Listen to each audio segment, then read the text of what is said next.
creator.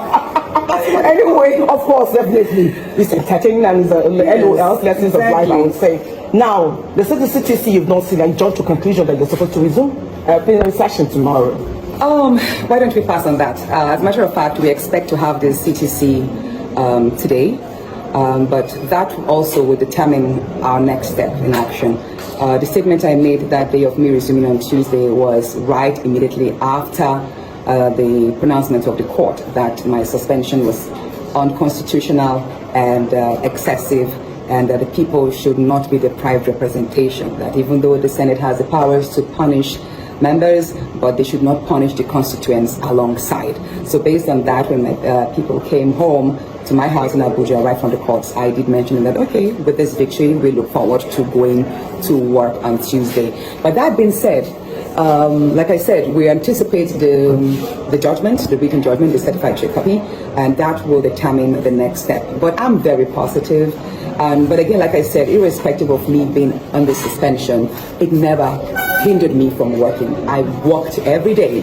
I followed up on a lot of projects every day. Still spoke to ministers. I still followed up with agencies on many projects, so my people will not lose out of the 2025 budget, and that's what you've been saying.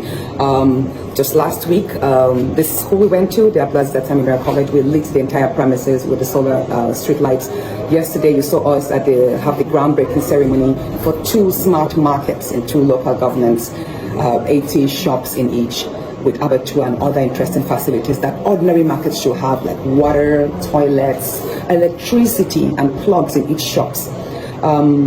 Again, the bigger part of today was when we visited the same school at Ablaza Tamimira College, a public secondary school, one of the first in the country, to distribute 700 laptops and 700 computers to each child, and that's a big milestone in digitalizing learning. So I'm so proud that my office, the office of the Senator of Kogi Central, was able to deploy energy, network, I would say, and goodwill to bring this to our people. So at the end of the day, I don't think my people have lost anything, even though I know that I do have a number of bills, I do have a number of motions that I cannot pass on the outside. I need to be in there to work and proceed on my numerous bills and motions. But as much as representing the people's concerns in budgetary matters, I think I'm doing quite well. I'll come back to that budgetary matters and the bill, of course. The final question: do you still, with that judgment, did you still have confidence in Nigerian judiciary? Of course, I do have. And the judiciary, like every other institution, is not perfect. It's not. You can't even say we're among the top most perfect in the world. But there is a huge room for development, improvement. But so far, even for me to be a senator today, is still out of the goodwill of the judiciary. You know, I went through courts, the tribunal, and all that to emerge 6 months after my colleagues had resumed. So with the recent judgments, mind you, we had 2 other judgments, 2 other cases of the federal government against me, which a number of people anticipated I'll be, locked up at the Suleja prisons, but unfortunately, one of it had me granted bail of 50 million and a surety, and the other granted me bail on self-recognition because I've never been charged with any criminal offense in the past. No, and the matter isn't one of embezzlement or one of murder or drugs, any of these heinous offenses, So I've been a good citizen of good character, and I trust that in the future considerations of the many sessions we'll have in the courts, this will be borne in the minds of the judges. I do have hope that our judiciary is being fair to a large extent now, but again, like I said, there's room for improvement. Okay, finally, my final question is, do you think your pending bills in the Senate will be approved before? Because you have less than 2 years to be there. You see, the bills are personal, they are sponsored by me. Like especially the gold reserve bill, which is so critical. The gold reserve bill is so critical because that bill alone can transform our nation's economy. We keep losing so much revenue and so many jobs when we do not have accountability from data to the seismic report and what we're able to extract for the benefit of our country and people. We lose so much revenue from gold and many other industries. And I was hoping that by now I would have finished up with the gold bill and moved on to others, like putting legislations for lithium, rare earth minerals, and many other minerals that Nigeria has in abundant quantity, but we do not generate revenue from. So, but these bills are bills that are personal to me, and I can't just transfer them to someone else to do. Probably other senators have their own bills that are of concern to themselves and their constituents.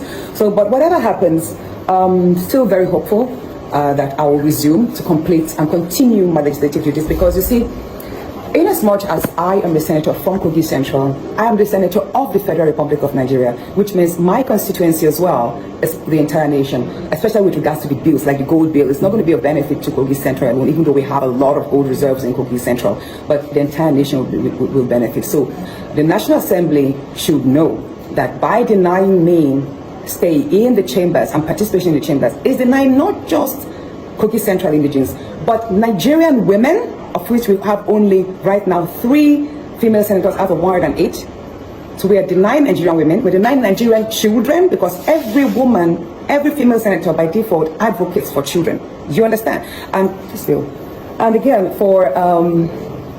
and by large, the many Nigerians whose ideals resonates with me and whose concerns I'm able to project through my bills and motions. Do you still believe in the leadership of the Senate under Akpabio? Will you still believe in that? Can we pass on that? Sorry, I'm using for a program tonight, so I just Can we pass on that? Let me just say this. Let me just say this. She knows what to say. I believe, like this, I'm a first-time senator, right? But the feelers I have gotten from legislators who have been in the National Assembly, in the assemblies before this, they have credited better times in the past. So I would say that, again, there's room for growth and there's room for respect. When I say respect, on all fronts of the rules of the Senate, of respect for colleagues, and just generally. So I think if that is deployed, then we could have a healthier and safer space for every senator to operate and function in. Let me say, there's room for progress, there's room for improvement. Thank you very much. Going forward, I heard her yesterday when she said she's going to wait for the document to resume with the document, but I'm calling on the Nigerian Senate. Man up. Forget about these theatrics. These things are they are not the things that Nigerians want to see. As yesterday, I was reading a poll that was conducted by API, and they said 82% of Nigerians do not have confidence in the Nigerian Senate. Now, their star girl, the person that is supposed to be their number 9 striker, is the one that they are attacking. Is because, look, I want to take time to just give you a bit of the things that I've seen. We do not have the luxury of the time, I'm afraid, Mr. Sado. Because, in the midst of all of these things that are going on, yes, Senator Natasha is still touching the lives of the people. So she has become a source of inspiration to many young people. So Senate should have been worshiping her to say, you are our star girl. Worshiping, that's a pretty strong word. It is worthy of note that 1. Court order and nullified suspension. On July 4, 2025, a federal high court in Abuja declared Senator Akpoti-Uduaghan's 6-month suspension unconstitutional and excessive, ordering that she be recalled immediately. 2. Resumption plans postponed, although she initially announced on 8, and to her supporters that she would resume on Tuesday, July 9th. She later withdrew that plan, citing legal advice and saying she would await the certified true copy CTC of the judgment before returning. 3. Service during suspension. Since March, she's continued carrying out budgetary and constituency projects like solar streetlights, smart markets, laptop distributions, though obviously not plenary duties. 4. Court-imposed apology and fine. The court not only lifted her suspension, but also fined her $5 million for contempt and demanded that she publish a formal apology into national newspapers and on her Facebook page within 7 days. Senator Akpoti-Uduaghan's stand reflects a bold assertion of judicial oversight over legislative discipline, highlighting that the bureaucracy of legislative rules cannot override constitutional rights to representation. The court's nullification of her suspension is a strong rebuke against politically motivated disciplinary overreach. Her decision to delay returning until the CTC is received is prudent, ensuring her compliance with legal protocols and preserving institutional order. It would certainly raise tension if she attempted to storm into the Red Chamber without that signed document. Her continued activism in the district underlines that legislative work isn't confined to the Senate floor. Service to constituents can and should persist through constituency projects, and she's visibly making that case.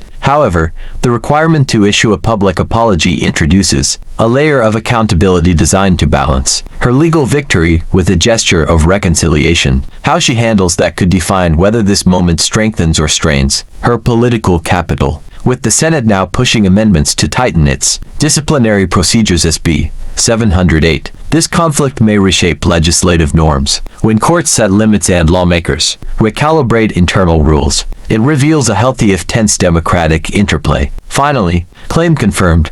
Court lifted suspension July 4th. Claim confirmed. She stated the intent to resume July 9th. Claim confirmed. She postponed resumption pending CTC. Claim confirmed. She's continued budgetary constituency functions. Fact added. Court also fined her in $5 million and demanded apology. In sum, Senator Akpoti-Uduaghan's posture is not grandstanding, it's a measured, legally grounded challenge to power. By tilting toward both judiciary backing and constituent engagement, she's navigating a fine line between protest and propriety. The coming days, especially the release of the CTC and her public apology, will indeed shape the broader implications for governance, institutional checks, and female political representation in Nigeria. All right, and moving on, in a landmark ruling, a federal court has ordered the immediate reinstatement of a suspended Senator, Natasha Akpoti-Uduaghan, who was ousted after she complained about sexual harassment. Well, the senator had accused the Senate President, Godswill Akpabio, of sexual harassment in February. She claimed the Senate President made repeated sexual advances towards her and pressured her into exchanging favors for legislative support. Her suspension quickly followed, drawing national and international scrutiny. On Friday, a court in Nigeria's capital, Abuja, overturned the 6-month suspension of the senator, declaring it excessive and unjustified. While speaking to Arise TV, Akpoti-Uduaghan said that the Senate President had told her that a key motion she sponsored would only proceed if she took care of him. Days after, she was suspended on grounds of gross misconduct over a heated dispute about the seating arrangements in the chamber. Godswill Akpabio has denied all allegations. Now, during investigation, she was found to have violated a gag order placed during the ongoing case. The court has ordered her to pay a fine of 5 million naira, or roughly $3,250. At the time of her suspension, only 3 women remained in Nigeria's 109-seat Senate. In the lower house, women hold only 17 out of the 360 seats. The country still lacks any gender quotas to boost representation, something that critics say is urgently needed in a male-dominated political landscape. And for more on this, our correspondent Louisa Olani has sent us this report from Lagos, Nigeria. Take a look. The Federal High Court in Abuja on Friday ordered the reinstatement of Senator Natasha Akpoti-Uduaghan, who was suspended for 6 months after accusing Senate President Godswill Akpabio of sexual harassment. The court called the suspension excessive and unconstitutional, arguing it denied Kogi Central constituents their right to representation.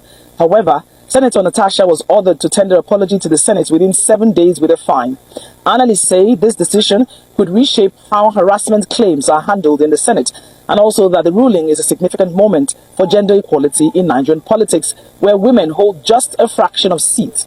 Surprisingly, lawmakers have described the ruling as a partial victory for the Senate, ruling out any appeal since the court's judgment did not override the Senate's constitutional powers to discipline its members, saying the Senate will determine her fate after the apology. From Lagos, Nigeria, Louisa Olani, WOCN, World is One. I look forward to that very moment where this channel becomes your most favorite click. But for now, stay blessed, stay safe, and peace.